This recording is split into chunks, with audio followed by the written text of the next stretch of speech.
Ang pangalawang pagsusulit ay pagluluto. Pagluluto?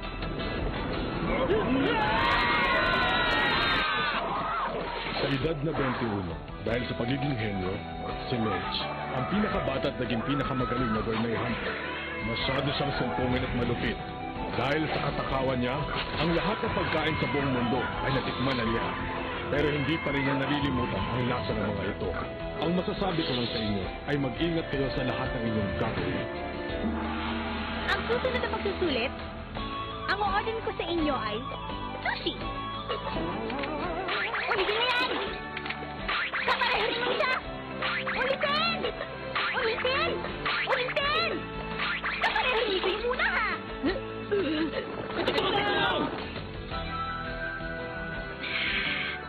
Sorry, nabusog yata ako sa kinain ko. Ah...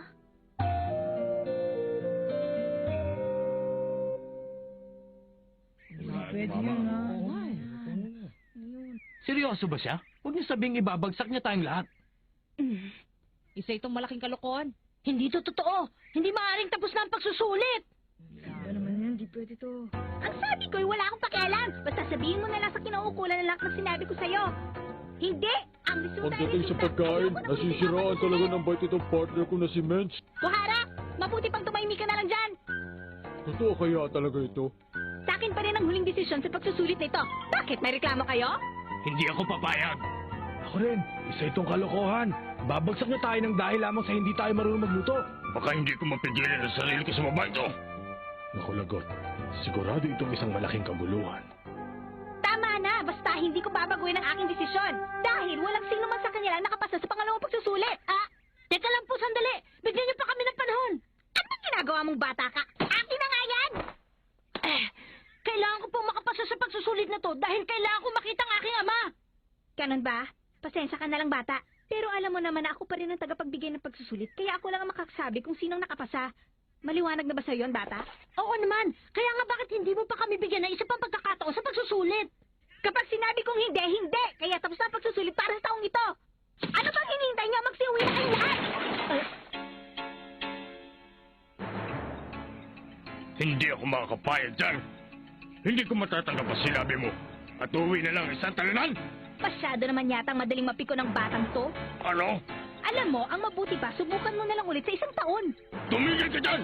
Ang gusto kong mangyari sa akin ay maging tunay na hunter at hindi isang tagapagluto. Ang pangarap ko ay maging isang blacklist hunter. Gusto kong malaman mo na hindi ko matatanggap ang desisyon ng isang hamak na gourmet hunter na katulad mo. Hamak na gourmet hunter na tulad ko? Oo, tama ka. Paano ka naging hunter? Eh ang alam mo lang ay kumain at humiga. Sabihin mo nga! Hindi ba't ang taong yun ay... Ang number 255, siya ang wrestler na si Todo. Hindi ko matatanggap sa aking sarili na isang hunter o tagapagbigay ng pagsusulit. Kahit ang iba pa mga tao dito ay siguradong hindi rin maniniwala sa'yo. Huh? Malis ka dyan, Buhara. Pabayaan mo ako magpatinig sa kanya. Ako na lang. Nang sa gayon ay kaunting buto lamang madudurog sa bubwit na yan. Kasi pag ikaw, baka lutuin mo pa yan eh. Lutuin? Talaga? Pwede mo bang ipakita sa amin yung sinasabi niyang pagluluto? Hay nako, ito na nga bang sinasabi ko kaya ayaw ko sa mga baguhan. Pagbibigyan kita. Number 255, ipapakita ko sa'yo kung anong magagawa ng isang gourmet hunter. Siguradong maintindihan mo ako. Panoorin yung mabuti ang gagawin ko dahil ito na ang handog ko para sa inyong pagpapaalam. Maghihintay lamang kayo sa loob ng isang oras. Isang oras?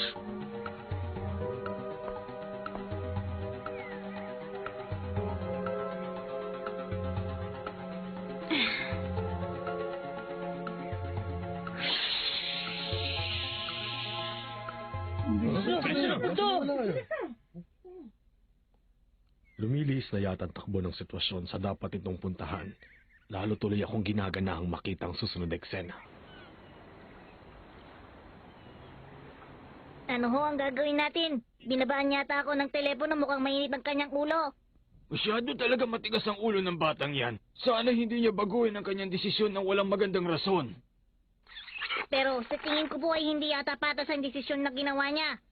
Ang pagsusulit na yan ay para makita kung sino sa kanina ang malakas ng pakiramdam sa pamamagitan ng pagluluto. Oo, kaya alam mo, huli na lahat eh. Napakarami talaga matitigas ang ulo sa mga alaga nating hunter. Dahil sila namamahala sa pagsusulit, masyado nilang hinihigpitan ng mga aplikante. Kung sa bagay, dati nagkaroon din ng pagkakataon na walang nakapasa dahil sa tagapagbigay ng pagsusulit. Pero sa pagkakataong ito, ang desisyon ni Mitch ay nakikita kong problema.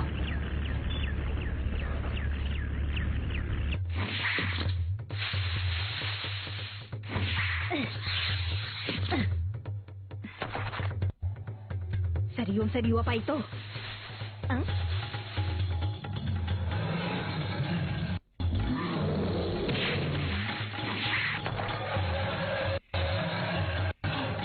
Ayos na! Tingnan nyo, hindi ba malapit nang umabot sa 1 oras? Nandito na ako! Piniikot mo lang kami sa sinasabi mo. Tingnan mo nga ang sarili mo. Wala ka naman dala. Saan ka ba nakatingin mataba ka? Ito ang sinasabi ko sa inyo. Huh? Teka, ano yan? Lumot siya na, pero hindi siya basta pangkaraniwan. Aba bata, ang galing mo naman. Alam mo kung ano to? Ano ka mo, lumot? Yan ay... Hindi ito isang ordinaryong lumot. Kapag tinadtad ito at ibinudbod sa mainit na kanin, sigurado kong magugustuhan yung lahat ng lasa. Ngayon, sino sa inyong mauunang tumikim? Ikaw? Inisulto mo ba ako? Bakit mo ko pakainin ng lumot? Ano ba akala mo sa akin? Ako na lang, para walang away. Ngayon natin malalaman. Huwag, Gon! Baka magrevolusyon ang tiyan mo! Alam ni Gon kung kaya na kay ng sikmura ang pagkain o hindi. Ano, pangit ba ang lasa? Huwag ka mayap. Pwede mo pang iluwa. Kung ganun, masarap. Hindi rin. Sabihin mo na kasi! Masarap ba yung kinakain mo? Hindi, sumagot ka! Wala pa kasi akong nalalasahan na tulad nito eh. Kaya ang masasabi ko lang ay kakaiba ang kanyang lasa. Hindi na ako nagtataka kung nalilito siya sa lasa. Dahil yan ay nakuha ko sa sungay ng isang malaking oso na matatagpuan lamang sa kabundukan ng Laro sa Latya ng Numere. Kakaunti na lamang sa lahi nilang natitira.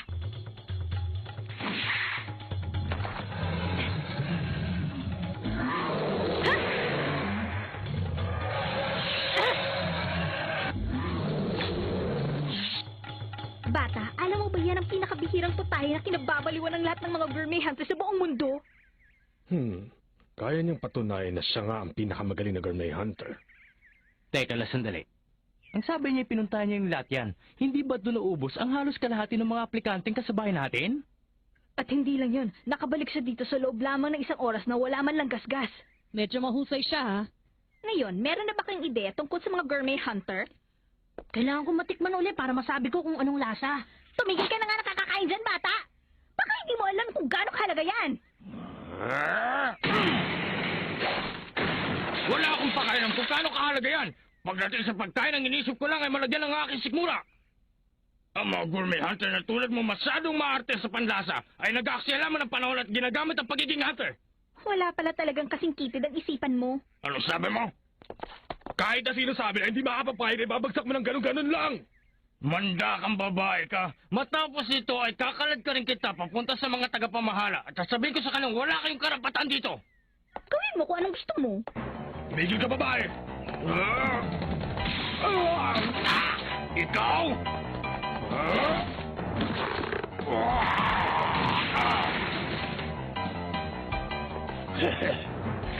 May tinatago ka palang lakas. Siguradong magiging masaya to. Kaya umanda ka. Buhara, huwag ka makialam dahil laban ko ito. Kung ganon...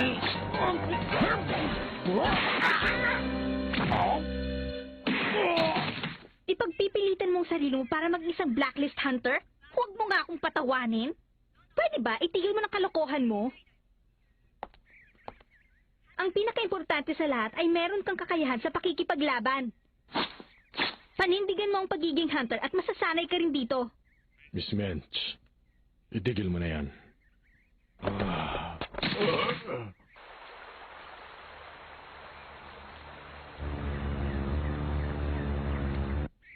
Sa ngayon ay nasisiguro kung wala na magdududa sa iyong kakayahan bilang tagapagbigay ng pagsusulit. Kaya lamang ay hindi na kita maintindihan. Alam kong wala akong karapatan na magsalita sa iyo tungkol sa pagsusulit pero... Tumigil ka na nga dyan. Kahit sino pang makialam ay hindi ko na mababago ang desisyon ko sa pagsusulit na ito. Tignan mo, Hindi lamang simpleng lakas ng pangangatwa ang gusto kong makita sa binibigay kong pagsusulit sa kanila. Ang gusto kong malaman ay kung meron silang sapat na lakas na loob para humarap sa kahit na anong kalaban. Pero Miss Mensch, masyado ko naman yata mahigpit kung wala kayong papasa sa kanila ni isa. Ha? Ayun, yun. Tingnan mo nga naman. Yan ay, Ang simbolo ng Hunter Association, oh. ang tagapagbigay ng hatol. Ha?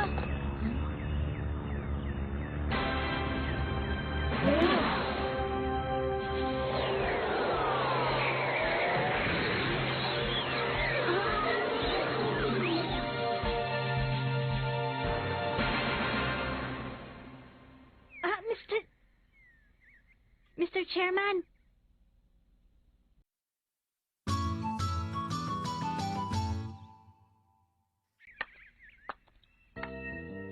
Siguradong pagtutol ang dahilan ng pagpunta niya dito.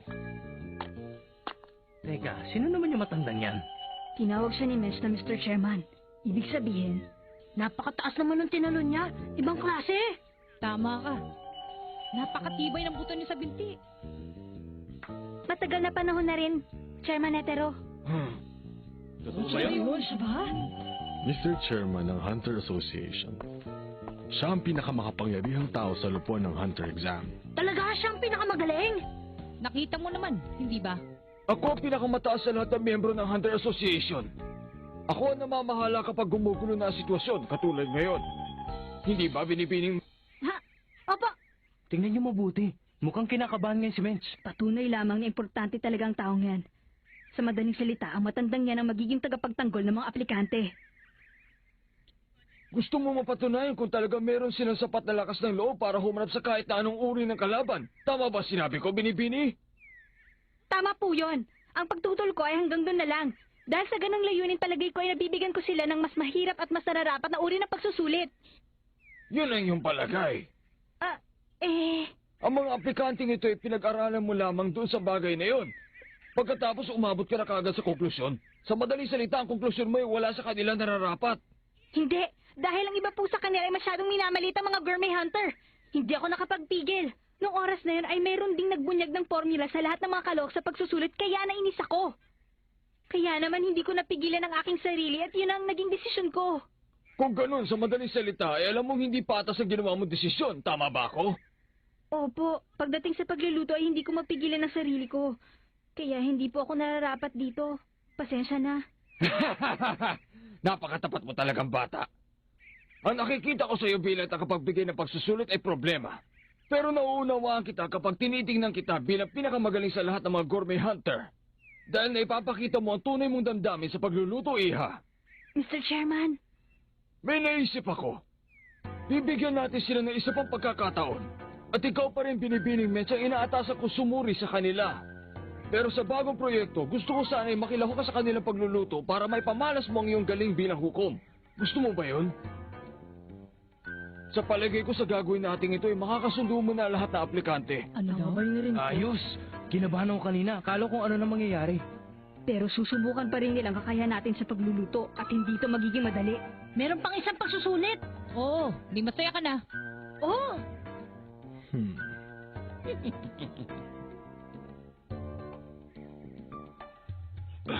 Mabuti na lang dumating ang matanda. Ngayon, anong ibibigay mo pagsusulit? Ano nga kayang maganda? Alam ko na. Ang susunod ay nilagang itlog. Ayos yan! Ang susunod daw eh. Nilagang ito? Mr. Chairman, maaari niyo po ba kaming dalhin sa bundok na yon? Yun lang ba? Aba, hindi yun magiging problema. Kailangan kong gawin ang lahat para makapasa sa pagsusulit na ibibigay niya.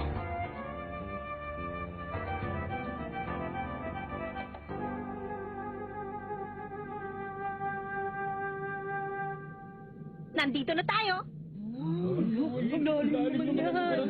Nakakatakot. Napakadilim. Ano kayo meron sa ilalim niyan?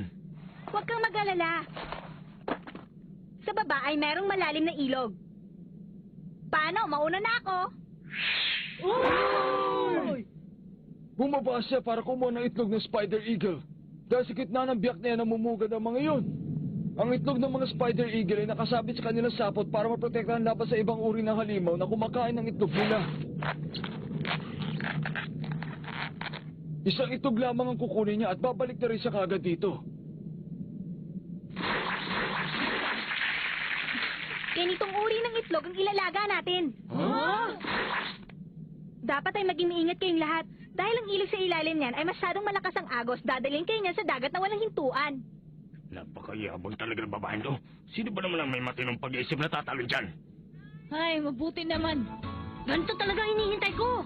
Mas madali ito kaysa tumakbo ng mahaba at magluto ng katutubong pagkain. Sang-ayon ako. Paano, mauna na ako?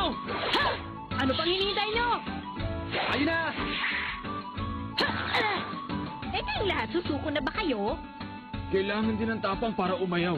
Huwag kayong mag-alala, may susunod pa sa isang taon. Hindi ako susuko.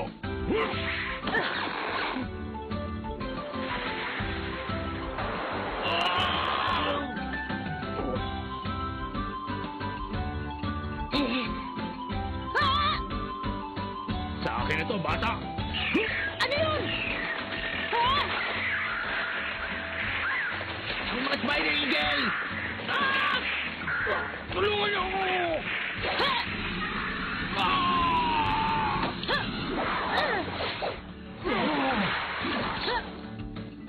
Gon, ayos ka lang ba? Oh! Walang problema! Oh, Kakaiba naman yung batang yun. Bilib ako sa kanya. Kailangan mong ingat sa mga ginagawa mo. Ayos lang ako, Loryo! Tapos lang pagkuha niyo ng pagkain. Ngayon, ipakita niyo na sa akin ang mga nakuha niyong itlog. Isipin niyo na kung anong gusto niyong isipin. Basta ang itlog na yun ay akin. Ang daya niya. Hindi ako papayag! Minahon ka lang dyan. Ha? Asan na? Eto na ang itlog ko! Ha? Paano mong nakuha yan? Magaling! Napakahusay mo talagang bata ka. Pero bakit mo nga pala isinugal ang buhay mo at bumalik pa doon para lamang iligtas ang matabang yan? Kasi... Narinig ko sabi niya, tulungan niyo ako. Diretso kang sumagot, bata. Napakasimple sa bagay eh. Bakit pa nga ba? Gon, ang kulit mo talaga! Masyado pang maaga para magsaya. Ang pagsusulit ay hindi pa natatapos dito sapagkat ilalaga pa rin ninyo ang mga itlog na nakuha niyong lahat. Alalahanin nyo, ang nilagang itlog ay tulad din ng ibang pagkain, kaya dapat lamang na maayos ang pagkaluto. Pero hindi ibig sabihin na basta na lamang ang paglagang gagawin nyo na gaya ng ordinaryong itlog. Siguro naman ay hindi ko na kailangan sabihin sa inyo na babantayan ninyo ang pagluluto. Pag kulang sa luto, bagsak ka. Hindi pa kaya eksakto yun? Hindi, konti pa. Eh kung ordinaryong itlog na, hindi ko kayang lutuin. wow! Ano sinabi mo, wow? Oh? Ibig sabihin, Luto na yan! Kunin na! Oh? Ay nako, paano naman hindi nila malalaman? Ito ang ordinaryong itlog at ito ang itlog ng spider eagle. Tikman nyo. At sabihin nyo kung anong pinagkaiba. ang sarap. Oo, hindi siya maaari kumpara ko sa ordinaryong itlog lang. Ang klase nga talaga ang itlog na ito. Masyadong masustansya. Parang ice cream na tutunaw sa aking bibig. Habang kinakain ay parang nakukuha natin ang lakas ng mga spider eagle. Oo, hindi pa ako nakatikim ng ganitong nilagang itlog. Kahit itaya mo ang sarili mong buhay, ay ayos lang para sa itlog na to. Mas gusto kong lasa nito kaysa doon sa kanin na nilagyan ng putik. Lumot ang nakalagay doon, hindi putik. Lumot yon, bata, at bihirang-bihira ang pagkain na yon. Ginong todo, saan nyo na lang po itong kalahati? Sige. Ang sarap. Napakasarap niya. Hindi ko akalain na ganito pala ito kasarap. Kapag nakahanap ka ng masarap na pagkain na hindi pa natitikman ng kahit na sino man, makakaramdam ka ng pambihira at kakaibang kasiyahan na parang nakahuli ka ng isang kilabot na kriminal o nakahanap ka ng isang baon na kayamanan. Kaya kaming mga gourmet hunter ay isinusugal din namin ang aming buhay kagaya ng iba.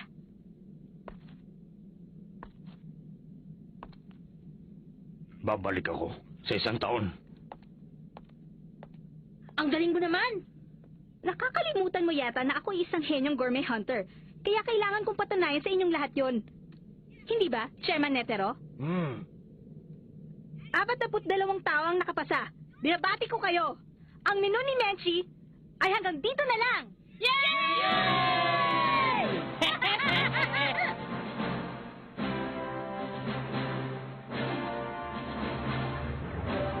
Mabuti naman at natapos na rin ang pangalawang pagsusulit. Salamat sa iyo, Chairman. Sa pagkakataong ito ay marami ako nagugustuhan sa mga baguhan. Nasasabik na po ako. Ako rin. Ito na ang simula ng totoong pagsusulit. Ilan kaya sa mga aplikante ito matitira? Hindi na talaga ako makapaghintay.